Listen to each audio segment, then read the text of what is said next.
Undercover CEO found a janitor sleeping in the supply closet.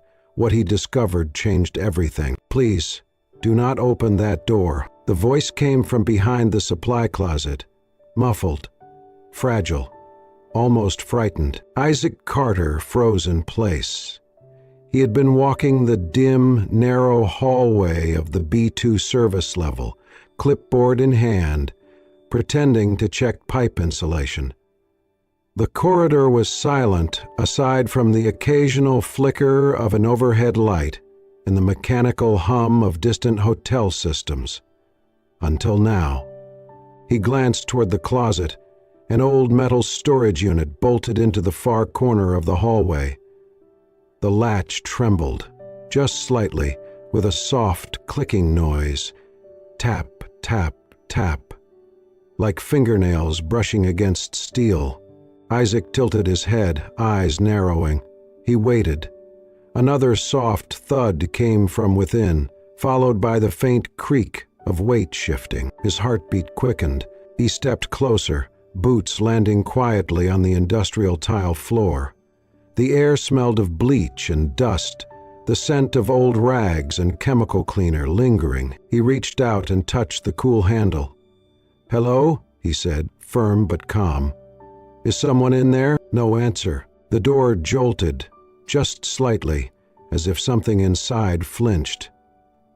Isaac took a breath, adjusted the collar of his Navy Moon maintenance jacket, and pulled the door open. The hinges groaned.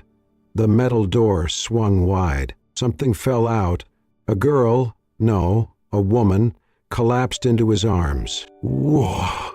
he gasped, catching her instinctively. She was light, almost weightless. Her head slumped against his shoulder and her arms dangled limply by her sides. He staggered back, half a step, but held firm. She was wearing the hotel janitor's uniform, gray, wrinkled, stained at the elbows. Her blonde hair was tangled, her face pale and slick with sweat. Her breaths were quick and shallow. The smell of antiseptic clung to her like she had been living in bleach. Isaac looked down at her, stunned, unsure of what he was seeing. Then her eyelids fluttered open. Wide, glassy blue eyes stared back at him, panicked. "Please," she whispered, her voice cracking. "Please do not fire me." Isaac froze. The words hit him like a cold splash of water. The girl was trembling. Her fingers clutched weakly at the front of his jacket before sliding away. Her knees buckled beneath her, and Isaac instinctively adjusted his grip, keeping her from hitting the ground. She could barely keep her eyes open. He stared at her, heart racing. She had been sleeping in the supply closet, hiding, exhausted, terrified, and now she was begging for her job. In that moment, Isaac Carter, CEO of one of the city's most prestigious luxury hotel chains, dressed in borrowed overalls with a fake name badge pinned to his chest, stood in the fluorescent half-light of the underground corridor, holding a trembling janitor in his arms, unsure of what to say. She had no idea who he was, and for the first time in a long while, neither did he. Angela stirred as Isaac gently laid her down on the narrow cot in the employee restroom. The space was stark. Fluorescent lights buzzed softly overhead. The walls were painted a dull beige, and the only furniture was a metal locker, a beat-up coffee table, and the cot she now rested on. Still, it was warmer, and far more dignified than the inside of a supply cabinet. He pulled an extra blanket from a utility bin and draped it over her carefully. She murmured something unintelligible, her head turning slightly toward his touch. Her cheeks were still pale, her body slack with fatigue. He stood back for a moment, watching her, unsure of what to make of what had just happened. Then, without a word, he walked to the old electric kettle in the corner, filled it with water, and set it to boil. A few minutes later, a soft rustle from the cot drew his attention. Angela blinked up at the ceiling, dazed, then slowly turned her head. Her gaze landed on him, and instantly the fear returned. I am sorry," she said, voice rough from sleep. She struggled to sit up, pushing the blanket aside. "I did not mean to—" "Hey," Isaac said gently, raising both hands. "It's okay. You fainted. You needed rest." She looked down at her lap. Her fingers fidgeted nervously. "You should not have helped me. You could get in trouble." Isaac pulled over a chair and sat across from her, placing a steaming mug of tea on the table between them. "No one's in trouble," he said. "Just drink this." Slowly, she hesitated, then reached for the mug with both hands. Her fingers shook as she lifted it. She blew gently on the surface, then took a small sip. Her shoulders dropped slightly, as if some of the tension had left her body. He watched her in silence for a while. She looked young, mid-20s maybe. Her uniform was at least a size too big, the collar fraying slightly. Her hair, though beautiful, was unkempt and tucked behind her ears with shaky precision. Her shoes were scuffed and damp from the rain outside. "What's your name?" he asked. She looked at him cautiously. Angela Reed. Nice to meet you, Angela. I'm Isaac." She nodded, not asking anything further. "How long have you worked here?" he asked. "Almost 3 months," she said quietly. "Night shifts." She nodded again. There was a pause. He could sense her walls going back up. "I just clean," she added. "Bathrooms, hallways, sometimes kitchens." Haha, long hours. She sipped her tea. 7 p.m. to 3 a.m. usually. Isaac studied her carefully. "That's a rough schedule." She offered a faint smile, then looked away. "It is a job." There was something in her tone, something resigned, like this was not the worst thing she had endured, not by a long shot. He leaned forward slightly. "Are you okay? I mean, really?" Angela's hands tightened around the mug. She took a breath. "I am fine, just tired, that is all." He did not press. He knew that tone, the one people used when they were trying very hard not to fall apart in front of someone else. "Do you live far from here?" he asked casually. A pause. "I manage," she replied, her voice quiet. "Sometimes I stay with a friend. Sometimes—" She stopped. Isaac did not need her to finish the sentence. He already knew. He looked at her again, really looked at her, and not just at the uniform or the exhaustion in her eyes. There was something else.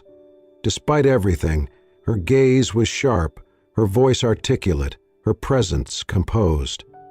This was not someone careless or lazy. This was someone surviving. He stood up, walked to the cabinet, and pulled out a small brown paper bag. Inside were some homemade oatmeal cookies he had brought earlier for himself, a rare indulgence in his late-night rounds. He placed the bag on the table in front of her without a word. Angela blinked at it, puzzled. "I made them," Isaac said casually. "Not great, but edible." She opened the bag slowly. The smell of cinnamon and brown sugar filled the air. Her face softened just a little. "And—" He reached into his pocket and took out a folded note. He placed it next to the cookies. "In case you ever forget, we all need somewhere to rest sometimes. That doesn't make us weak." Angela looked at the note, her eyes blinking fast. She did not speak. Isaac turned to leave, letting her have the space she clearly needed. He paused at the door. "You're not in trouble, Angela," he said softly. "Not with me." Then he stepped out, letting the door fall gently shut behind him. Isaac found himself watching her more than he intended. Angela never seemed to notice.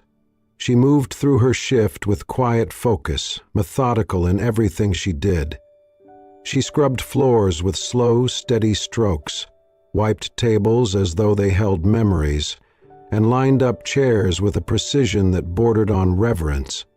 She never rushed, never complained, never checked her phone. To most people, it might have looked like she was simply doing her job, but Isaac saw something else. There was a gentleness to her movements, like she was caring for someone, not just things. Like every tile she polished, every corner she dusted, carried meaning.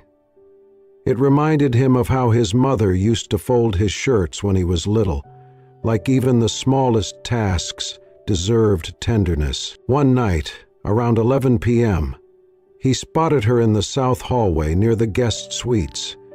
An elderly guest was trying to maneuver his wheelchair on the thick carpet.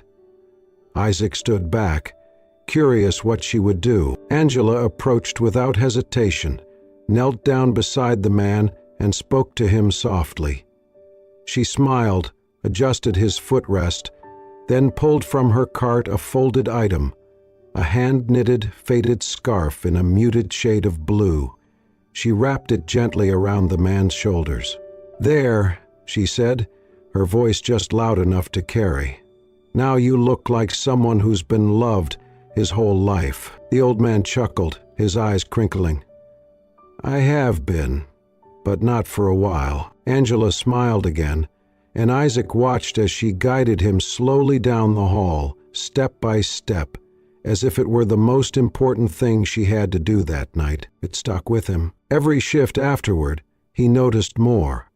Angela clocked in precisely on time and disappeared down the same dim corridors without fanfare. She worked the graveyard shift, avoided the staff lounge, and never took long breaks. Every evening, when her shift ended, she did not leave through the front door. Instead, she would slip down the service hallway on the east side of the hotel, heading toward the old equipment storage, a section with no active surveillance. He did not confront her, not yet, but the questions in his mind grew louder. Was she living in the hotel, sleeping on site, hiding something? He started staying later than usual, timing his walks to coincide with the end of her shift. She never noticed, or if she did, she said nothing. Well, then, one night, around 3:10 a.m., he saw her again. She emerged quietly from the janitor's closet near the loading dock, holding a folded blanket under one arm and a small photo frame in the other. She did not see him standing in the shadows. She moved down the hallway like a ghost, silent and slow, the soles of her worn shoes barely making a sound. She disappeared into the old supply room on B2. Isaac waited. 5 minutes passed. 10. Finally, curiosity overtook restraint. He followed the hallway, moving slowly until he reached the door of the supply room. The light inside was dim, filtered through a broken panel in the ceiling. He reached for the door but stopped. Through the crack in the doorframe, he could see just enough. Angela had spread a stack of clean towels into a makeshift bed. She sat on top of them cross-legged, her back to the door, the small picture frame clutched tightly in her hands. She stared at it for a long time. Then she pulled a thin blanket over her shoulders and lay down, curling up like someone trying to disappear. A few seconds later, she sighed, a sound so quiet, so weary, that Isaac felt it echo in his chest. Her hand slipped over the photo as she closed her eyes. He stood there, frozen, the woman who scrubbed toilets with dignity, who comforted strangers like it was instinct, who worked with discipline and grace, was sleeping in a supply room. His hand tightened around the doorknob. He could walk in, say something, offer help, but something in him hesitated. He watched her shoulders rise and fall, her blonde hair spread across a pile of towels, the photo still clutched to her chest. Then he slowly released the handle, the metal clicking softly back into place. He stepped away in silence. Sometimes, he thought, the loudest cries are the ones no one hears. It was nearly midnight when Isaac found Angela sitting alone in the back stairwell, her legs pulled up close to her chest, arms wrapped tightly around them. The cold concrete steps did little to insulate the space from the night chill, but she did not seem to mind. He hesitated at the top of the stairs before descending slowly. "I thought this was the one place no one else came," she said, without turning around. Isaac stopped halfway down the steps, watching her back rise and fall with a steady, practiced breath. "I'll leave you alone if you want," he offered. She shook her head. "No, you can stay. It's just quieter here." He sat 2 steps below her, close enough to speak, far enough not to intrude. They sat in silence for a while, the air between them thick but not uncomfortable. Angela stared at the peeling paint on the opposite wall, her eyes distant, unfocused. "I used to dream about stairs like this," she said softly. Isaac tilted his head. "What do you mean?" She smiled faintly. "Hospitals, medical schools, all those old buildings with echoing hallways and polished stairwells. I used to think I'd walk them wearing a white coat, carrying charts, saving lives." He looked at her, surprised. "You studied medicine?" She nodded once, slowly. 2.5 years at Boston Medical. I had a full scholarship, top of my class." He waited, knowing not to interrupt. "My dad died when I was 12. My mom raised us alone. She worked 2 jobs just to keep my little brother and me fed. He's autistic. Not mild. He's full-time care, nonverbal, bright but trapped. I always wanted to fix things for them." Her voice trembled at the edges now, but she pushed on. "I studied hard, applied for everything, worked weekends. Got in. I was going to be a pediatric neurologist. That was the dream. But then..." She trailed off, her lips pressing into a thin line. Isaac said nothing, letting the silence hold her words. "She got sick again," Angela continued. "Mom, breast cancer, stage 4. It came back fast, aggressive. I tried to keep going, classes by day, hospital by night, caring for Dylan in between, but the bills kept growing. The time kept shrinking." She paused, a breath catching in her throat. "She passed in my 3rd year. I missed 2 exams to be with her. They wouldn't let me make them up. I lost my scholarship, then my lease, then everything." Isaac swallowed hard. "I sent Dylan to live with a friend of hers across town. I took the night job here because it paid cash and no one asked questions. I told myself it was temporary, just until I could figure it out. Just a month, maybe 2. Angela laughed softly, bitterly. "It's been almost a year." He turned to her, but she still would not meet his eyes. Instead, she pulled something from the pocket of her janitor's jacket. A small, crumpled vinyl wallet. From it, she carefully unfolded a tattered student ID. The edges were worn, the colors faded. Her photo showed her younger, smiling, hair pulled neatly back. She held it out to him. "I keep this," she said quietly, "not because I still think I'll get back there, but because it reminds me I was once someone who believed I could." Isaac took the card gently, staring at it for a long moment. Her name, Angela Reed, printed neatly beneath the logo of the university. He handed it back to her without a word. Angela tucked it away carefully, like it was the last fragile piece of a life that no longer belonged to her. "I don't steal. I don't lie. I just try to stay invisible," she whispered.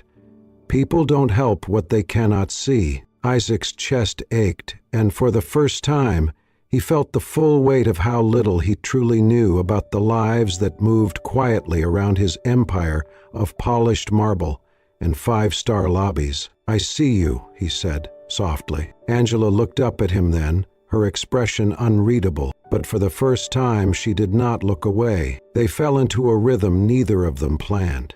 Every night after her shift ended and before his inspection rounds concluded, Angela and Isaac would meet on the back stairwell near the service elevator, a forgotten corner of the hotel where no one ever came, quiet and dim and unimportant, just like them. Angela always brought 2 paper-wrapped sandwiches, one for herself, one she offered with a shy, almost embarrassed glance.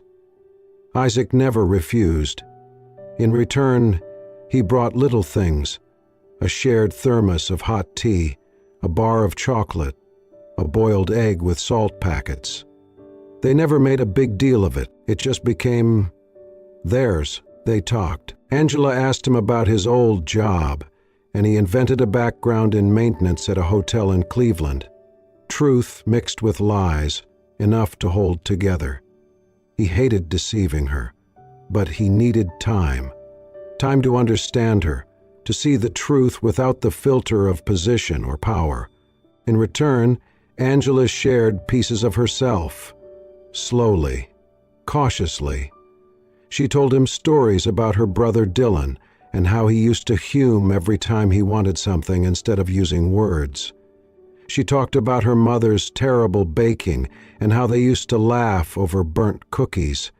Sometimes she would trail off mid-sentence, as if catching herself getting too close. Isaac never pushed. He simply listened. One night, as she wiped her hands on her apron, Angela looked at him and said, "You clean windows wrong." He blinked. "Excuse me? Your strokes are circular. You need vertical passes, down, not around, less streaking." He raised an eyebrow, amused. "You're telling me I've been cleaning windows wrong for 30 years? I am telling you you've been cleaning windows wrong since the first day you picked up a rag," she replied, grinning. He laughed then, real and open. "Fine. Show me." And she did. Right there, with a spare rag and a glass panel on the stairwell door, she demonstrated. Isaac copied her movements, mimicking her exaggerated gestures, and they both ended up laughing so hard they had to sit down. Moments like that made the nights feel lighter. And yet, beneath it all, Isaac noticed the fatigue in her steps, the way she winced when standing too long. He watched her limp slightly on her left foot after long shifts, her shoes too worn, the soles peeling. So, he did something. Quietly, without telling her, he bought a pair of sturdy, weatherproof work shoes, black, supportive, a half size up, just as she needed. He tucked them inside the cabinet where she kept her cleaning supplies, right next to the mop she always complained about. Inside one of the shoes, he slipped a small folded note, handwritten in his slanted script. "Someone like you should not be walking through life in pain. You deserve better with every step." The next night, she arrived on the stairwell, holding the shoes against her chest. Her eyes were glassy, her voice barely above a whisper. "You did this?" Isaac looked at her gently. "You work hard. It is the least someone could do." She lowered herself onto the steps beside him, her fingers tracing the edge of the shoebox. Her walls, so carefully built, began to crack. Then, suddenly, Angela broke. Tears spilled down her cheeks before she could stop them. Not from exhaustion, not from loneliness, but because, for the first time in so long, someone saw her. "I do not cry," she whispered, wiping at her face with the back of her hand. "I stopped doing that a long time ago." "You do not have to stop here," Isaac said softly. She turned to him, eyes red, face flushed, but there was something else behind her tears. Relief. And maybe, just maybe, something beginning to look like hope. The morning shift was not supposed to start for another hour, but the commotion in the service hallway made it feel like midday. Angela stood frozen, her back against the supply closet door, her belongings, blanket, picture frame, a worn hoodie, spilled across the floor in front of her. Two supervisors loomed nearby, one holding a clipboard, the other tapping impatiently on a phone. "We found her sleeping here again," the senior manager said sharply. "Third time. That's grounds for immediate termination. Company policy is very clear." "I told you it was just for a moment," Angela interrupted, her voice trembling. "My feet were in pain. I just needed to sit. I did not mean to sleep, I swear." "No one is paying you to nap in closets," the woman snapped. "You are done here." Angela's face crumpled. She bent down to collect her things, hands fumbling with the photo frame, her cheeks burned with shame. Then a voice cut through the air, calm but firm. "That will be enough. All eyes turned. Isaac stood at the end of the corridor, still wearing the Navy maintenance jacket, his hair damp from the rain outside. He walked forward with a quiet confidence that stopped everyone in their tracks. "Who are you?" the supervisor asked, irritated. Isaac's eyes didn't leave Angela. "Step away from her." The manager hesitated, frowning. "Excuse me? Are you in charge of this department?" Isaac reached for the zipper at his collar and slowly unzipped the jacket, pulling it off and revealing the crisp white dress shirt underneath. He removed the badge from his chest and let it fall to the floor. He straightened. "My name is Isaac Carter," he said clearly. "I am the CEO of this hotel group." Silence. One of the younger staff members dropped their clipboard. A janitor nearby stifled a gasp. Angela stared at him, stunned. Her mouth opened, then closed again. "I have been here undercover for several weeks," Isaac continued, his voice even. "I've seen enough to know what needs to change. But this," he gestured toward Angela, "is not what's wrong with this place." He turned to the supervisors. "You will not fire her. She is not the problem. She is the reason this place still has a soul." The manager's face paled. "Sir, you're dismissed.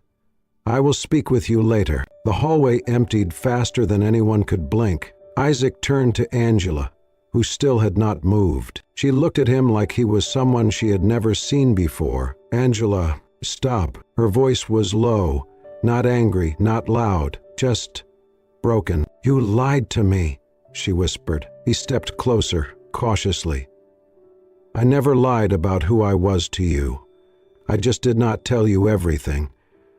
You needed to pretend you were someone else to see how people like me really live," she said, eyes brimming. "You listened to my stories, you took my food, you sat beside me every night. You made me think," her voice cracked. "You made me think I wasn't alone." Isaac reached out. "Angela, I meant every word. Everything I felt was real, is real." She took a step back. "Do you know how hard it is to trust someone when the whole world already looks through you?" she asked, her voice shaking. "And then the one person who saw you turns out to have been standing behind a mask the whole time." She clutched the blanket to her chest, tears now freely streaming down her face. "I told you things I never said to anyone," she whispered. "I showed you who I was, and I saw you," Isaac said quietly. "Every part, even the ones you tried to hide." But she shook her head. "I do not know who you are anymore." Then, without another word, she turned and walked away, her steps quick, her shoulders stiff, her face streaked with pain. Isaac did not follow. He stood alone in the hallway, surrounded by silence and regret, the mask in his hand now useless. Because the one person he most wanted to see him had already turned away. Angela left the hotel without saying a word. No dramatic exit, no final glance, just silence. Her chest felt hollow, like all the air had been taken from the room the moment Isaac revealed who he truly was. It was not the deception that crushed her, it was the hope. The foolish, dangerous hope that maybe, for once, someone had actually seen her, not as a burden, not as a case to fix or a mistake to correct, but as a person worth listening to. She returned to the small room she shared with her mother's old friend, where her 13-year-old brother Dylan had been staying. The space was cramped, sparsely furnished, and smelled faintly of detergent and old wood. Dylan sat cross-legged on the floor, building something intricate with colored blocks, his head tilting at a familiar angle when she entered. He did not speak. He rarely did. But his eyes lifted to hers, and they held that same wordless comfort, that unspoken question, "Are we still okay?" The next morning, Angela took Dylan to his scheduled assessment at the Early Intervention Center, one of the few appointments she had scraped together enough money for. But the moment they stepped inside, she knew something was off. The center was immaculate, far more advanced than the ones she could afford. Glass-walled classrooms lined the halls, each filled with children receiving one-on-one attention from highly trained specialists. Soothing music played in the waiting area. Every detail felt impossibly beyond her reach. She approached the front desk with hesitation. "I think there's been a mistake," she said. "My brother, Dylan Reed. We had an appointment, but I can't afford this place. I only filled out an intake form online." The woman at the desk smiled and handed her a sealed envelope. "We've been expecting you. This is for you." Angela opened it slowly. Inside was a comprehensive treatment plan for Dylan. Personalized therapy, weekly sessions with a behavioral specialist, speech training, even parent counseling support. Every service had a check mark beside it, each followed by the word, "paid." She flipped to the final page. There, written in familiar, slightly slanted handwriting, was one simple sentence. "No one can study well when their little brother is being left behind by the world." Her breath caught. Her fingers tightened on the edge of the envelope. It was Isaac. There was no signature, but she would have known that handwriting anywhere. And the truth of it hit her harder than anything he had ever said aloud. While she had been questioning his sincerity, mourning the loss of trust, he had been helping Dylan, quietly, without asking for credit or thanks. As she helped Dylan put on his coat, something slipped from the inside pocket. A pair of brand new shoes, small, sturdy, child-sized, slid out onto the bench. She picked them up with shaking hands. Same brand, same color, the same thoughtful practicality of the shoes Isaac had once given her. That night, she could not sleep.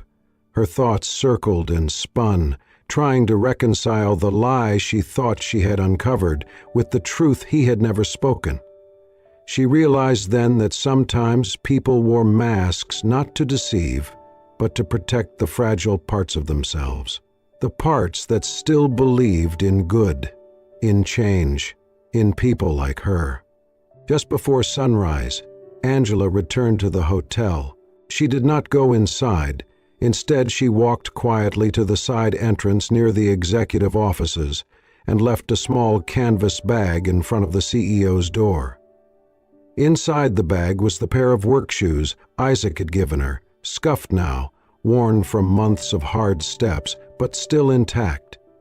Next to them, a neatly packed lunch she had cooked herself, still warm in a glass container wrapped in a dish towel, and nestled between them a small folded note. A doctor's Bethan note.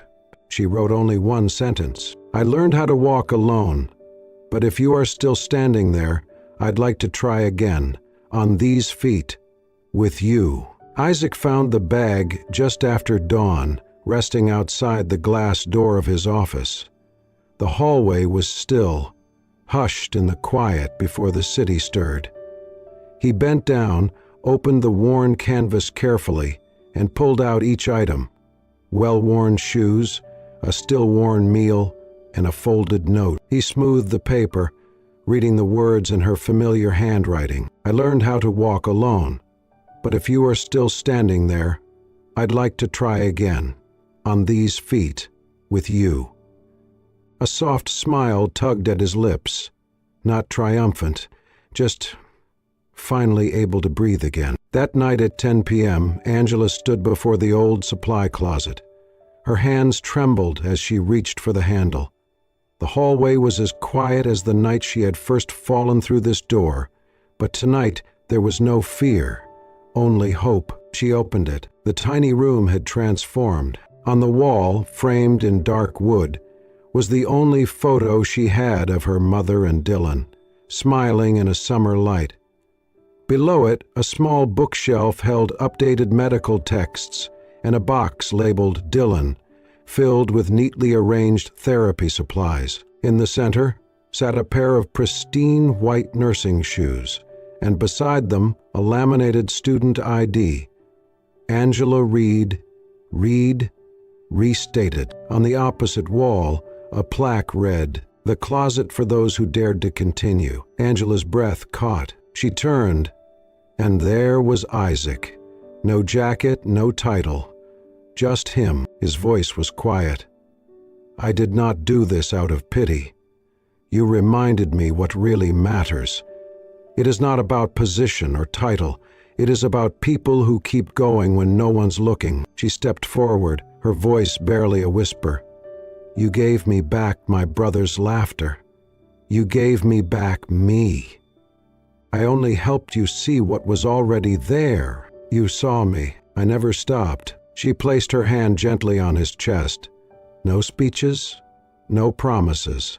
Just two people choosing to stay. In the weeks that followed, Angela returned to medical school, her tuition quietly covered. She became a peer advisor. Her story passed from one struggling student to another. Dylan thrived in his program. He spoke more, laughed more, even painted his first portrait. His sisters. Together, Angela and Isaac founded the Shelter Project, offering housing and support to students like her. They staffed it with people who once knew what it felt like to be unseen, and this time they made sure no one was. One spring morning, Angela stood at the front of her first pediatric class. Her name badge caught the sunlight. Her voice, steady and soft, carried across the room. "I used to sleep in a supply closet," she said, "not because I was lazy, but because I had nowhere else to dream." She paused, letting the truth settle. "But I am here now to tell you that light finds us even in the darkest places, and dreams, they wait. Sometimes longer than we'd like, but they do wait." At the back of the room, leaning quietly against the wall, Isaac smiled. "If this story touched your heart, if you have ever felt invisible in a world that moves too fast, remember this: you are not alone. There is light, even in the darkest corners, and sometimes hope is waiting for you right where you thought you lost it." Thank you for watching Soul-Stirring Stories, where every tale is told not just to be heard, but to be felt, to heal, to cry, to remember what truly matters. If you want more powerful, emotional stories like this, stories of compassion, resilience, and love that defies the odds, please subscribe and turn on the notification bell so you never miss a moment with us. Soul-Stirring Stories, where every story is a heartbeat. We tell them so you never forget. Miracles are real.